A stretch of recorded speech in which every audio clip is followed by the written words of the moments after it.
people, Pancho here. So just yesterday I did an open house on my new listing over there in Otay Ranch, and I want to share with you three things that I learned. Number one, there are still a lot of people interested in buying and selling in San Diego. I mean, I met over 20 families in just about a 3-hour period. I realized that few of them are concerned, few of them are concerned about the market shifting, so they are holding back and not doing anything over fear of making the right decision, but at the wrong time. This is very understandable and acceptable.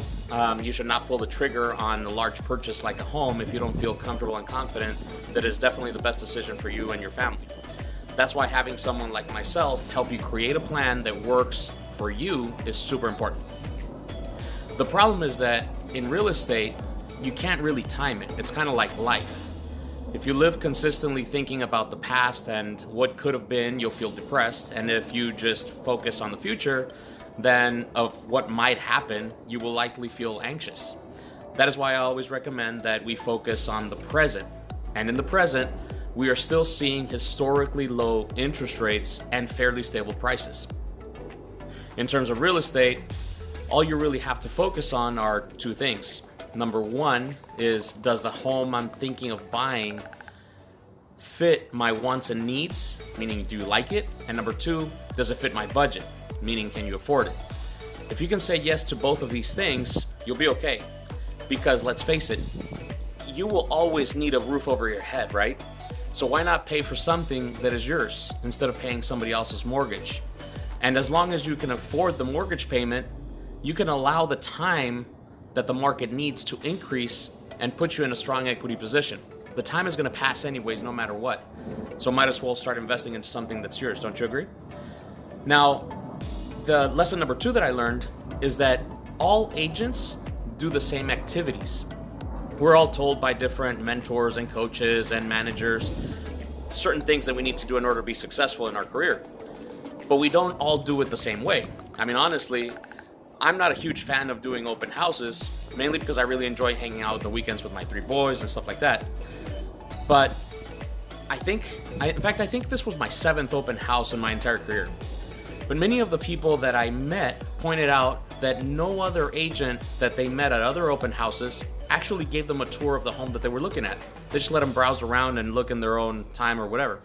Other agents didn't even ask for their information to be able to follow up and see if they could help them out in any way. And they didn't ask them specifically what was more important to them. And these are things that people that I met pointed out to me, which was pretty cool. So this got me thinking, well, maybe that's why only 1% of homes sell due to an open house. This is a CART statistic.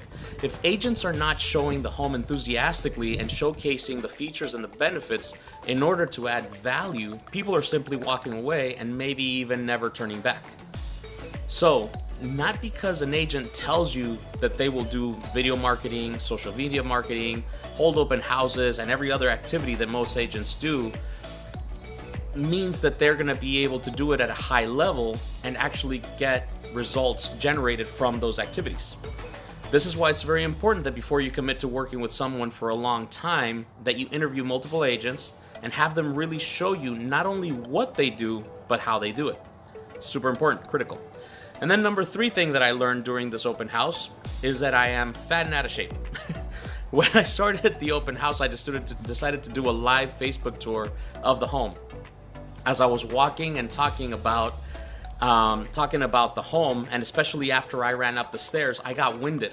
I didn't notice it at the moment. I was just being me and talking about the home, but someone made a comment in the Facebook Live saying, "Hey, you're winded. You're estás bofeado," he said. So while I was filming that, I saw it. So then I saw the replay, and I realized it was true. I was huffing and puffing, and I was talking while I was talking about this, and this is not acceptable.